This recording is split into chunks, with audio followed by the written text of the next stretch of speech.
Hey, men, let me ask you a simple question. What do you do the moment that you start feeling uncomfortable? Do you grab your phone and start scrolling through social media, open up YouTube, maybe even, click on this YouTube video? Due to the conditions of our society, most men today have become extremely good at avoiding discomfort. But here's kind of the strange piece in all of this.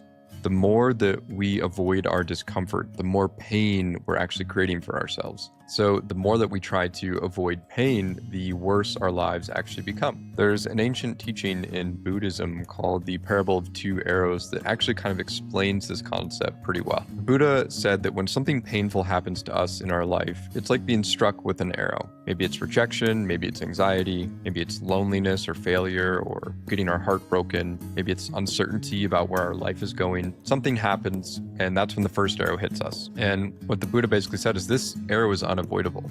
Pain is a part of being human. But then after that first arrow lands, something else happens. The mind begins to react. It starts to identify with the pain. Why is this happening to me? This shouldn't be happening.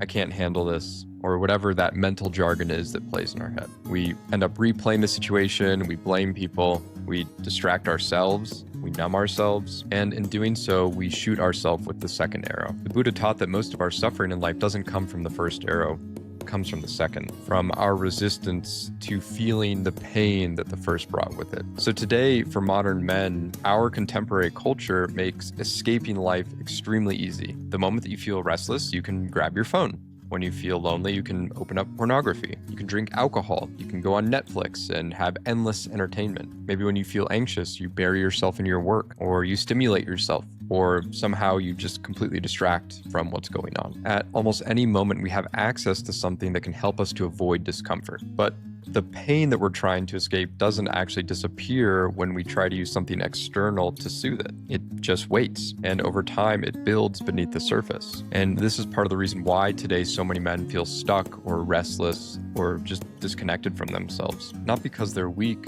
but because we men have not been taught how to suffer consciously. A wounded man spends his life trying to escape suffering. A mature man learns how to carry suffering consciously. Throughout history, this is actually the whole idea behind initiation, turning boys into men. In many indigenous cultures, young boys were taken by the tribe from older men and placed in situations. Typically, these situations were very difficult, sometimes even life or death. They were asked to confront fear, to endure hardship, and to face uncertainty. Not just necessarily for no reason to just cause the boy to suffer, but that learning to face suffering changes you. It builds discipline, it develops humility, and it clarifies what really matters in life. Avoiding suffering keeps a man stuck.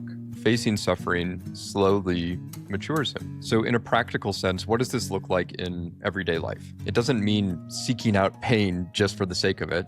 And it doesn't mean suppressing our emotions. It simply means learning how to stay with discomfort instead of escaping it. Here are a few ways that you can actually start practicing this. First, when discomfort shows up, see if you can pause before making a reaction. Before grabbing your phone or opening up another tab on YouTube, just see if you can sit for a moment without taking action. Once you've done that, see if you can name what is happening inside of you. See if you can name the feeling that you're experiencing. A lot of men skip this part entirely. Instead of saying, I feel scared, or I feel lonely, or I'm feeling insecure or ashamed. Typically, we just try and escape the feeling, but learning how to name the emotion and be with it often softens its grip on us. And third, one of the most important things that we can do is to reduce constant stimulation and consuming in our life. Modern life is basically an endless display of novelty and distraction. And sometimes clarity only appears when we give ourselves space from what's going on. So to understand this, pain and suffering are an unavoidable part of being human, but unnecessary suffering comes up the moment that we start reacting to our pain. The more we try to escape discomfort, the more power it has over us. But when we learn to face suffering consciously, something begins to change. We begin to strengthen, we find clarity, we feel more confident in ourselves, and slowly the second arrow starts to lose its power over us. Thank you so much for listening. If you're interested in learning more about this, I actually have a newsletter that you can subscribe to down below, all about psychology and masculinity and the deeper work that we as men are doing today. And if you are interested in exploring this work deeper with other men, I do offer one-on-one sessions as well as a men's group if that's something that interests you. Thank you so much for listening, and I'll catch you in the next one. Take care.